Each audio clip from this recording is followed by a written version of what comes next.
अस्सलाम वालेकुम। चैप्टर है surface area and volumes, class 10th exercise 13.1। तो पहले यहाँ पर दिया गया unless stated otherwise use pi is equal 20/7।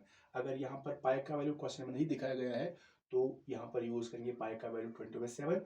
अगर वैल्यू दिखाया गया है क्वेश्चन में तो वही वैल्यू हम यूज करेंगे। तो पहला question, 2 cubes each of volume. यहाँ पर 2 क्यूब्स है, ईच ऑफ वॉल्यूम, हर एक का वॉल्यूम जो है वो है 64 क्यूबिक सेंटीमीटर और ज्वाइंड एंड टू एंड। इनको ज्वाइन किया है एंड टू एंड, इनको मिलाया गया है end to end. Find the surface area of the resulting cuboid. तो ये जो यहाँ पर क्यूबॉइड बनेगा उसका हमें निकालना है सरफेस एरिया। जैसे हम देखते हैं यहाँ पर फॉर एग्जांपल, तो यहाँ पर हम क्यूब ड्रा करेंगे। जैसे इस शक्ल का होता है क्यूब, जैसे ये। तो ये जो क्यूब होता है, क्यूब का हर एक फेस जो होता है वो होता है स्क्वायर शेप्ड और क्यूबॉइड का होता है रेक्टेंगुलर। तो यहाँ पर 2 क्यूब्स को ज्वाइन करना है। जैसे यहाँ पर फॉर एग्जांपल पहले यहाँ पर देखेंगे जो वॉल्यूम दिया गया है, वॉल्यूम यहाँ पर है 64 क्यूबिक सेंटीमीटर। तो लेट यहाँ पर पहले हम निकालेंगे साइड, क्योंकि अगर हमें निकालना है सरफेस एरिया तो उसके लिए चाहिए साइड, लेंथ, ब्रेड्थ और हाइट। क्योंकि जो क्यूबॉइड बनेगा बाद में उसकी निकालनी है हमें लेंथ भी, ब्रेड्थ भी और हाइट भी। तो यहाँ पर है लेट, तो लेट यहाँ पर करेंगे लेट साइड ऑफ क्यूब, तो वो रखेंगे x सेंटीमीटर। तो जो वॉल्यूम यहाँ पर दिया गया है, वॉल्यूम यहाँ पर है क्यूब का, वो है 64 क्यूबिक सेंटीमीटर। तो वॉल्यूम कैसे निकलता है, साइड क्यूब।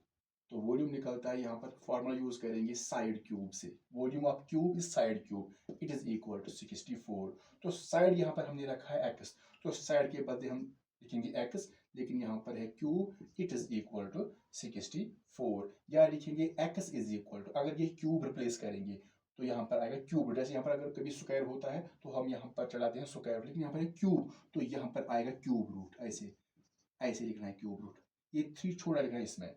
तो क्यूब रूट 64, ये तभी कैंसिल होगा क्यूब रूट जब यहाँ पर 64 जो होगा वो परफेक्ट क्यूब बनेगा। जैसे देखिए 64 कैसे परफेक्ट क्यूब है, तो जब हम जो 64 है हम इसकी निकालेंगे फैक्टराइजेशन। जैसे देखेंगे 4 से, डायरेक्ट 4 से करेंगे। 4 1 जा 4, 4 1 जा 4, यहाँ पर रिमाइंडर 2 आ गया, 4 6 जा 24, फिर आएगा 4 4 जा। तो हम 2 से भी कर सकते हैं लेकिन हम डायरेक्ट 4 से किया।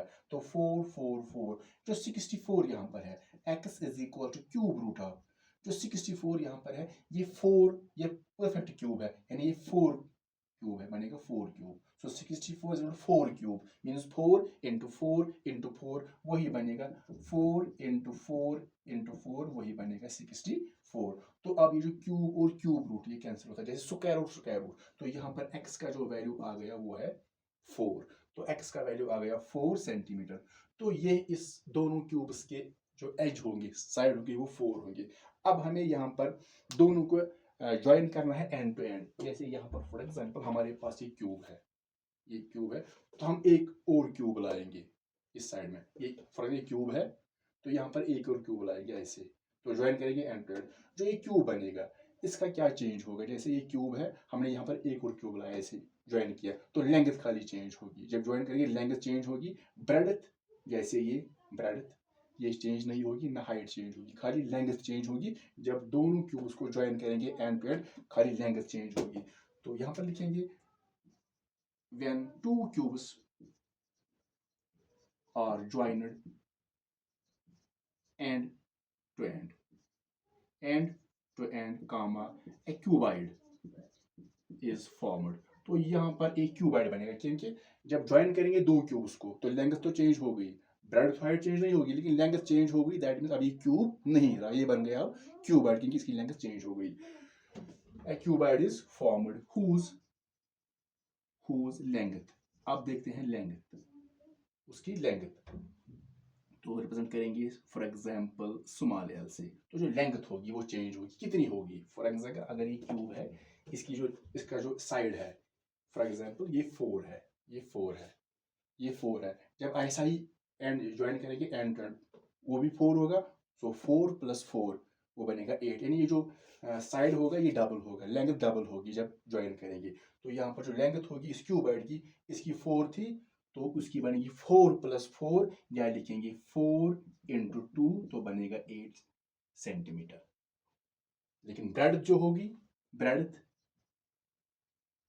ब्रेडथ बी से लिखेंगे तो ब्रेडथ चेंज नहीं होगी, दैट मीन्स यही 4 रहेगी, 4 सेंटीमीटर। और जो हाइट होगी ऐसे दिखाएंगे, हाइट वो भी चेंज नहीं होगी, खाली लेंथ चेंज होगी, डबल होगी, लेकिन ब्रेडथ और हाइट ये चेंज नहीं होगी। तो ये बन गया एक क्यूबाइड।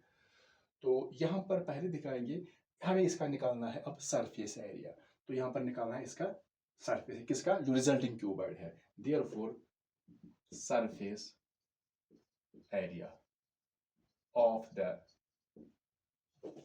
Resulting cuboid.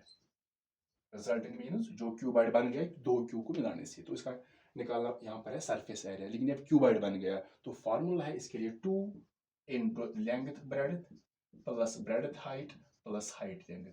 ये है सरफेस एरिया की फॉर्मूला क्यूबाइड के लिए। लेकिन इसमें खाली 6 के 6 फेस आते हैं। तो यहाँ पर वैल्यू डालेंगे, 2 को ऐसे लिखेंगे इंटू लेंथ, यहाँ पर है length breadth, that means length into breadth cuboid की वही है length into breadth, that means 8 into 4 ऐसे लिखेंगे, 8 इंटू 4 प्लस, फिर प्लस लिखेंगे ऐसे ही ब्रेडथ इंटू हाइट, यहाँ पर breadth into height that means 4 into 4। तो यहाँ पर 4 इंटू, फिर आगे है प्लस ऐसे लिखेंगे, फिर है यहाँ पर HL that means height into length, height into length that means 4 into 2, 4 into 8, 4 into, bracket close करेंगे पहले। तो पहले क्या करेंगे, इसको कैसे सॉल्व करेंगे, पहले मल्टीपल करेंगे, इन दो का इन दो का इन दो का 2 ऐसे ही लिखेंगे इंटू 8 4 जार 32, फिर आगे है प्लस 4 4 जार 16, फिर प्लस ऐसे ही 4 8 जार 32। तो ब्रैकेट क्लोज पहले, तो पहले हमने यहाँ पर मल्टीप्लिकेशन किया, प्लस को ऐसे ही रखा। अब यहाँ पर कैसे सॉल्व करेंगे, ये जो 2 है ये तीनों को मल्टीपल है, लेकिन इजी कैसे है, 2 ऐसे ही रखेंगे, पहले इन तीन का हम करेंगे एडिशन, 32 प्लस 16 प्लस 2, तो जब ऐड करेंगे तो वो बन जाएगा 80, 32 16 32 ऐड करेंगे तीनों का, वो बन जाएगा 80। तो अब यहाँ पर है 2 ब्रैकेट 80, ब्रैकेट का मतलब है मल्टीप्लिकेशन, तो यहाँ पर 80 और 2 का करना है मल्टीप्लिकेशन, 2 0 0 2 8 16, तो वो बन गया 160। लेकिन ये है सरफेस एरिया। तो जो सरफेस एरिया होता है ये होता है स्क्वायर यूनिट्स में, दैट मीन्स ये सेंटीमीटर में है, लेंथ ब्रेडथ हाइट सेंटीमीटर में, तो ये बनेगा सेंटीमीटर स्क्वायर। तो ये आ गया surface area of the resulting cuboid.